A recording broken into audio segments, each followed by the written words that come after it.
दोस्तों, क्या आप बता सकते हो इस वीडियो क्लिप में क्या हो रहा है और क्या आपने कभी बारिश का किनारा देखा है? अगर नहीं तो देखते रहिए इस वीडियो को, जहां हम आज आपको दिखाएंगे ऐसी चीजें जिनको आप अपनी लाइफ में पहली बार देखोगे और इन सबको देखने के बाद आपके मुंह से सिर्फ एक ही वर्ड निकलेगा और वो है वाओ। Oh my God! बेरिएसा स्पिलवे। दोस्तों, जरा इस वीडियो पे नजर डालिए। इसे देख के आप सोच रहे होंगे कि आखिर ये क्या है, लेकिन दोस्तों ये जो भी है पर दिखने में बहुत ही खूबसूरत है। आप में से कई लोग ये सोच रहे होंगे ये कोई प्राकृतिक चीज है जो खुद ब खुद बन रखी है, लेकिन दोस्तों ये इंसानों द्वारा बनाई गई तकनीक है जिसे देखने के बाद हर कोई ये कहता है कि ये कोई करिश्मा है। अगर आप इस अद्भुत इंसानी करिश्मे को देखना चाहते हो तो आपको कैलिफोर्निया के लिए रवाना होना पड़ेगा। दुनिया भर के डैम यानी बांध में कई तरह के स्पिलवे बनाए जाते हैं और इनको इसलिए बनाया जाता है ताकि अतिरिक्त पानी की वजह से डैम टूट ना जाए। लेकिन जो स्पिलवे आप स्क्रीन पे देख रहे हो ये दिखने में बहुत ही खूबसूरत है और वो तो आपको देख के पता लग रहा होगा।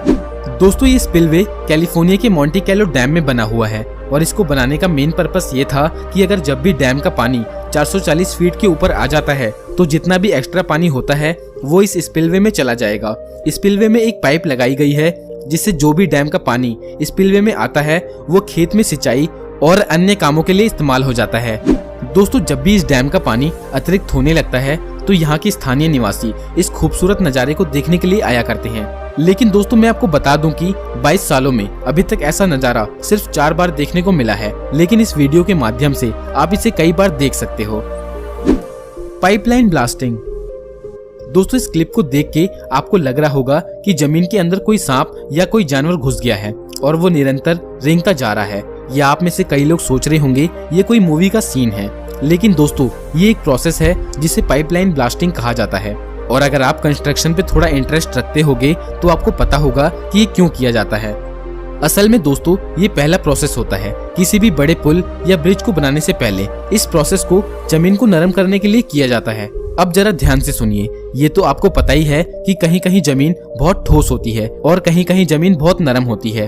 तो दोस्तों, ठोस जमीन को नरम बनाने के लिए जमीन पर ब्लास्टिंग की जाती है, यानी विस्फोट किए जाते हैं जिससे ठोस जमीन नरम हो जाए और मशीन द्वारा जमीन आसानी से खोदी जा सके। और जब भी थोड़ी थोड़ी दूरी पे सीरीज में ब्लास्टिंग की जाती है तो ऐसा लगता है कि मानो जमीन के अंदर कोई सांप रेंग रहा हो। बबल। दोस्तों, आप गर्मी के महीनों में ठंडी जगह पे जाना तो बहुत पसंद करते होंगे, जैसे शिमला, मनाली। और आज मैं आपको इन ठंडी जगह का एक रहस्य बताने वाला हूँ जिसे सुन के आप शायद खुश हो जाओगे। दोस्तों, अगर आपको याद हो तो हम लोग बचपन में बबल्स बनाया करते थे, लेकिन इन बबल्स को छूते ही ये टूट जाते थे। लेकिन दोस्तों, आप किसी भी ठंडी जगह या बर्फीली जगह पे ये बबल बनाओगे तो वो कुछ ही सेकंड्स में बर्फ में तब्दील हो जाएंगे। अगर आपको मेरी बात पे विश्वास नहीं हो रहा तो आप वीडियो में देख सकते हो कि कैसे ये बबल कुछ ही सेकंड्स में बर्फ में तब्दील हो रहे हैं। Paper sculpture. दोस्तों, जरा इस मूर्ति पे नजर डालिए। आप इसे देख के समझ नहीं पा रहे होंगे कि भैया ये क्या है, तो चलिए मैं आपको बताता हूँ। दोस्तों, इस तरह की मूर्तियों को पेपर स्कल्पचर यानी कागज की मूर्ति कहते हैं। दिखने में तो ये ऐसी लगती हैं जैसे इन्हें किसी चूना पत्थर से बनाया गया है, लेकिन दोस्तों जब इन मूर्तियों को तोड़ा मरोड़ा जाता है तो इन मूर्तियों को पहली बार देखने वाला व्यक्ति थोड़ा घबरा जाता है।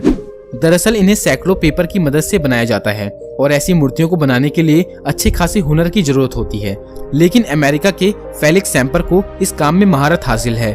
दोस्तों, ये कागज की मूर्तियां या किसी पत्थर की बनाई हुई मूर्तियों से बहुत अलग है और उनसे थोड़ी एडवांस भी, क्योंकि कागज की मूर्तियां तोड़ने मरोड़ने पे वापस अपनी शेप पे आ जाती है। दोस्तों, अमेरिका के फेलिक्स के हुनर के लिए वीडियो पे 1 लाइक तो बनता है। Age of rain. दोस्तों, ये तो आप सभी को पता ही है कि एक शहर में किसी जगह बारिश होती है और कहीं पे पानी का एक बूंद भी नहीं गिरता। और ऐसा है तो आप लोगों के माइंड में कभी न कभी ये तो आया होगा कि यार बारिश का कोई किनारा भी होता होगा। जी हाँ दोस्तों, ऐसा बिल्कुल होता है, लेकिन इस दृश्य को देखने के लिए नसीब बहुत ही अच्छा होना चाहिए। लेकिन इस दुनिया में ऐसे बहुत से लोग हैं जिन्होंने ऐसा देखा है और इस दृश्य को देखते ही अपने फोन में कैप्चर कर लिया। अगर आपने कभी इस दृश्य को नहीं देखा तो भाई इस क्लिप को देख लो और अपना मन भर लो। और हाँ दोस्तों, ऐसा बर्फ के ओलों के साथ भी होता है। बर्फ के ओलों का भी एक किनारा होता है और आप इस क्लिप में देख सकते हो कि कैसे ये व्यक्ति इस खूबसूरत दृश्य को अपने फोन में कैद कर रहा है। Cork okay. दोस्तों आपने अपनी जिंदगी में कभी न कभी तो पेड़ों को कटते हुए जरूर देखा होगा और आपको ये भी पता होगा कि आखिर इन पेड़ों को क्यों काटा जा रहा है। लेकिन क्या आपने कभी ऐसे लोगों को देखा है जो सिर्फ पेड़ की छाल उतारते हैं और उन्हें अपने साथ ले जाते हैं? तो जरा ध्यान से देखिए और सुनिए। दोस्तों कोर्क का नाम आपने शायद पहले सुना हो, अगर नहीं तो मैं आपको बता दूं कि कोर्क का इस्तेमाल बहुत सी चीजों को बनाने के लिए किया जाता है, जैसे टेनिस बॉल, क्रिकेट बॉल और यहाँ तक कि शैंपेन में लगा स्टॉपर भी कॉर्क का ही होता है। दोस्तों कोर्क ओक नाम का ये पेड़ दुनिया में इकलौता ऐसा पेड़ है जिसकी छाल उतारने के बाद भी इसकी छाल वापस आ जाती है। जी हाँ, सही सुना आपने। मगर दोस्तों जब भी कर्मचारी इन छालों को पेड़ से उतारते हैं तो बहुत ध्यान रखते हैं कि छाल के अलावा पेड़ के किसी भी हिस्से पे जरा सा भी नुकसान ना पहुंचे, क्योंकि थोड़ी सी गड़बड़ होने पे पेड़ की छाल कभी नहीं आएगी। Electric truck. दोस्तों ये तो आप सभी जानते हैं कि भविष्य में हमारे आसपास सिर्फ इलेक्ट्रिक व्हीकल्स यानी बिजली से चलने वाली गाड़ियां ही देखने को मिलेंगी, क्योंकि पेट्रोल और डीजल के बढ़ते दामों से कंज्यूमर पूरी तरह से परेशान हो रखे हैं और धीरे धीरे सभी अपनी पेट्रोल वाली कार को बेच के इलेक्ट्रिक कार खरीद रहे हैं और इससे उनको ही नहीं हमारे पर्यावरण को भी बहुत फायदा हो रहा है। पर क्या आपने कभी सोचा था कि एक भारी भरकम ट्रक को भी बिजली से चलाया जा सकता है?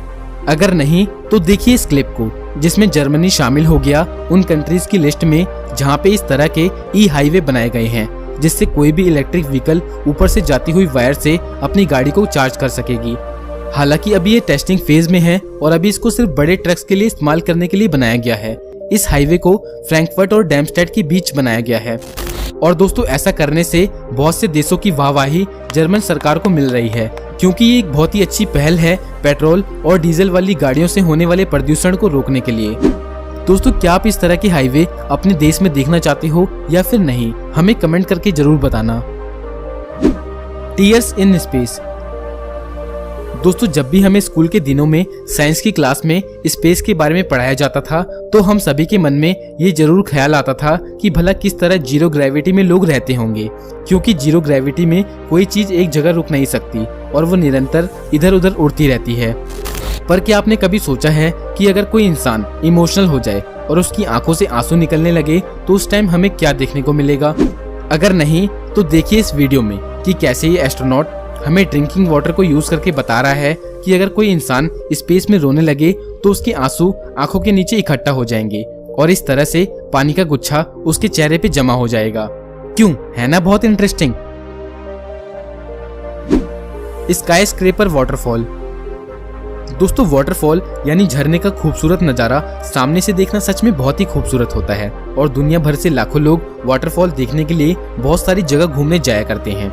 लेकिन दोस्तों जो वाटरफॉल आप स्क्रीन पे देख रहे हो ये कोई कुदरती वाटरफॉल नहीं है, ये एक इंजीनियर द्वारा बनाया हुआ एक नायाब नमूना है जो चाइना के गुयांग शहर में देखने को मिल जाएगा। इस वाटरफॉल की हाइट 108 फीट है और इसे लिबियन इंटरनेशनल बिल्डिंग पे बनाया गया है। इस बिल्डिंग पे बनाया गया ये वाटरफॉल आज के समय में दुनिया भर के लोगों को अपने ऊपर आकर्षित कर रहा है। दोस्तों इस वाटरफॉल को ऑपरेट करना बहुत ही महंगा पड़ता है, क्योंकि जो पंप मोटर इस बिल्डिंग में लगाई गई है वो 1 घंटे में 8,000 रुपए की बिजली खपत करती है। Full rainbow. दोस्तों बारिश के मौसम में इंद्रधनुष को आपने अपनी लाइफ में कभी न कभी तो जरूर देखा होगा और इन रेनबोज को देखना बहुत रोमांचक होता है और आज के समय में तो रेनबो बनते ही हर कोई इस नज़ारे को अपने कैमरा में कैद करना चाहता है, क्योंकि ऐसा बहुत ही कम देखने को मिलता है। लेकिन दोस्तों क्या आपको पता है इन रेनबोज की शेप यानी आकार गोल होता है, लेकिन हमें ये धनुष की आकार में दिखते हैं। जी हाँ, सही सुना आपने। चलिए मैं आपको एक्सप्लेन करता हूँ। अगर आप इंद्रधनुष के आकार को देखना चाहते हो तो आपको किसी ऊंचे पर्वत या प्लेन में सफर करना होगा और जब आप किसी ऊंचाई से इंद्रधनुष को देखोगे तो आपको इसका आकार गोल दिखाई देगा। और हमें इंद्रधनुष आधा इसलिए दिखाई देता है क्योंकि हम जमीन से इसे देख रहे होते हैं, जिस वजह से ये हमें गोल नहीं दिखता। दोस्तों आज के लिए इतना ही। आपको ये वीडियो कैसी लगी हमें कमेंट करके जरूर बताना और अगर आपको ये वीडियो अच्छी लगी तो वीडियो को लाइक जरूर कर दें।